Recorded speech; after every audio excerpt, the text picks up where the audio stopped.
Life is a series of experiences and its reactions. We can very well find it when we observe the nature. If we throw a stone on a pond of water, the water reacts to that throw and it creates ripples according to the weight of the stone and the intensity of that throw. It creates ripples.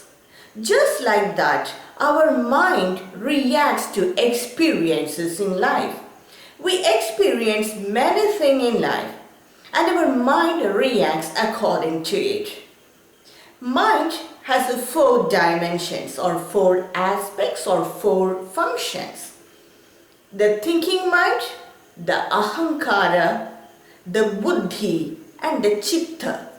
It is not chit. Chit is intelligence. It is a chitta. Manas is the thinking mind, the present mind, what we think and what we confuse about it, what we think about it, that is known as manas. And ahankara is that identity we have. Ahankara is commonly said as ego.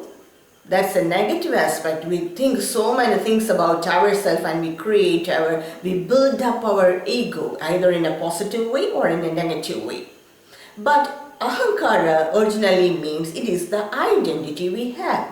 We identify with our body, we identify with our mind, we identify with our intellect and so many things.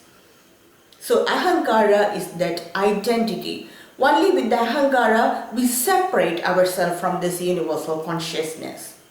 And buddhi is the deciding factor. What all we think, the buddhi decides. And chitta is the memory. There are different types of memory. In the yogic language they say they have 8 different types of memory. Just like elementary memory, conscious memory, subconscious memory, which is very famous now, unconscious memory, karmic memory and genetic memory. Each cell of us has a memory in it and intelligence in it. Every cell has memory and that's why it is said as manomaya kosha. Memory is not only in the head, it is throughout the body. And so every cell has memory. Like this, the memory is a bank of informations. It has all the information, what all we observe from the external world through our 5 sense organs. It gets collected and it's chased in the memory, that is the chitta. The chitta has all the information. What all we feed in our mind, it directly goes to the chitta and settles there. If we feed our mind with positive information, if we observe positive things from the world, and all the positive informations will be stored in the chitta. But if you observe negative information and if we read negative things and if we observe negative things, then all the negative things will be stored in the chitta. So what we feed through the mind, it gets collected in the chitta. So all these 4 aspects we collectively say as mind. But here what I mean by mind is the thinking faculty manas.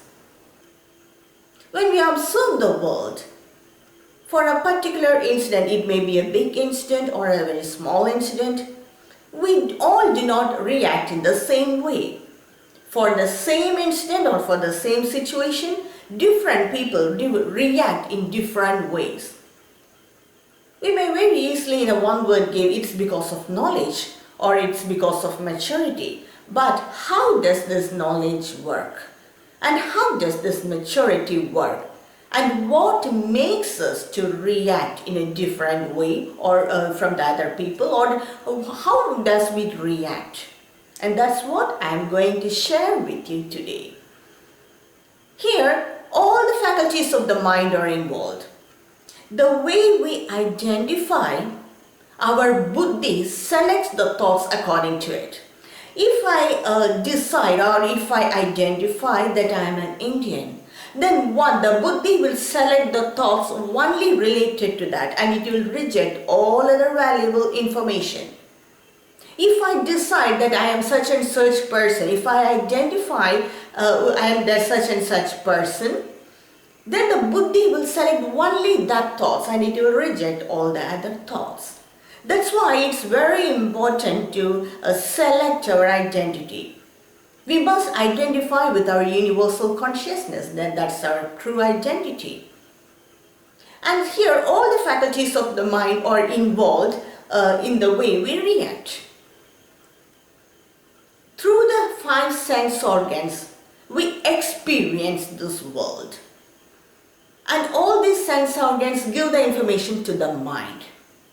The mind experiences the outside world through the 5 sense organs. Immediately the mind activates the chitta. From the chitta, the related information to that experience or that continuing information or the information connected with that, it will pop up in the chitta. Immediately, the buddhi decides in which way to react. The buddhi cannot function without the chitta. So all the information that chitta gives, the buddhi selects or determines according to our identity, and it decides the way to react. And it gives or passes on this information to the manas, that is the thinking faculty. And the manas passes on this information through the brain to the 5 sense organs, and our body reacts according to that situation. So all this happens within a fraction of a second. So when we experience a particular incident, some people will react in a very positive way. Some people will react in a very negative way. Some people will be passive in that situation. They do not react at all.